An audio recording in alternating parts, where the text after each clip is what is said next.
ಮಚ್ಚ ನಿಂಗೊಂದ್ ಕ್ವಶನ್ ಕೇಳೋ. ಒಂದ್ ಆನೆ ಇರುತ್ತೆ, ಆನೆ ಮುಂದೆ 12 ಬಾಳೆಹಣ್ಣು ಇರುತ್ತೆ. ಆ ಆನೆ 11 ಬಾಳೆಹಣ್ಣು ಮಾತ್ರ ತಿನ್ಬಿಟ್ಟು ಒಂದ್ ಹಂಗೆ ಬಿಟ್ಬಿಡುತ್ತೆ. ಯಾಕೆ ಹೇಳು? ಹಾಗಂದ್ರೆ ಅದ್ರ ಇಷ್ಟ, ಅದಕ್ಕೆ ಇಷ್ಟ ಇರಲ್ಲ. ಇಲ್ಲ, ಒಂದ್ ಬಾಳೆಹಣ್ಣು ಪ್ಲಾಸ್ಟಿಕ್ ಆಗಿರುತ್ತೆ. ಇನ್ನೊಂದ್ ಕ್ವಶನ್ ಹೇಳ್ತೀನಿ ಕೇಳು. ಮತ್ತೆ ಒಂದ್ ಆನೆ ಇರುತ್ತೆ, ಆನೆ ಮುಂದೆ 12 ಬಾಳೆಹಣ್ಣು ಇರುತ್ತೆ. ಆದ್ರೆ ಈ ಸಲ ಆನೆ ಒಂದ್ ಬಾಳೆಹಣ್ಣು ತಿನ್ನಲ್ಲ. ಯಾಕೆ ಹೇಳು? ಯಾಕಂದ್ರೆ ಈ ಸಲ 12 ಪ್ಲಾಸ್ಟಿಕ್ ಇರುತ್ತೆ. ಇಲ್ಲ, ಈ ಸಲ ಆನೆ ಪ್ಲಾಸ್ಟಿಕ್ ಇರುತ್ತೆ. ಎಷ್ಟು ಉರ್ಸ್ತಾವ್ರು. ಇನ್ನೊಂದ್ ಕ್ವಶನ್ ಹೇಳ್ತೀನಿ ಕೇಳು.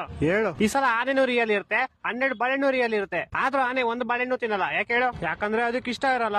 ಇಲ್ಲ, ನಾನು ಹೇಳ ಸಾಯಿ. ಯಾಕಂದ್ರೆ ಬಾಳೆಹಣ್ಣು ನನ್ ಮುಂದೆ ಇರುತ್ತೆ, ಆನೆ ಟಿವಿ ಒಳಗಡೆ ಇರುತ್ತೆ. ನನ್ನ ಮಕ್ಕಳು ಒಂದೊಂದಲ್ಲ.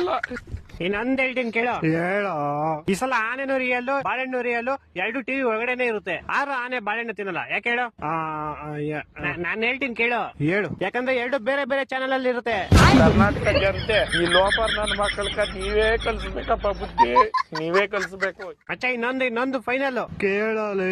ಈ ಸಲ ಆನೆನೂ ರಿಯಲ್ ಇರುತ್ತೆ, ಬಾಳೆಹಣ್ಣು ರಿಯಲ್ ಇರುತ್ತೆ, 2 ಟಿವಿ ಒಳಗಡೆ ಇರುತ್ತೆ, 2 ಒಂದೇ ಚಾನೆಲ್ ಅಲ್ಲೂ ಇರುತ್ತೆ. ಆದ್ರೂ ಆನೆ ಬಾಳೆಹಣ್ಣು ತಿನ್ನಲ್ಲ. ಯಾಕೆ ಹೇಳು? ಈ ಸಲ ಟಿವಿ, ಬಾಳೆಹಣ್ಣು, ಆನೆ ಎಲ್ಲಾ ಪ್ಲಾಸ್ಟಿಕ್ ಇರುತ್ತೆ. ಇಲ್ಲ, ಎಲ್ಲಾ ರಿಯಲ್ ಇರುತ್ತೆ, ಆದ್ರೂ ತಿನ್ನಲ್ಲ. ಯಾಕೆ ಹೇಳು?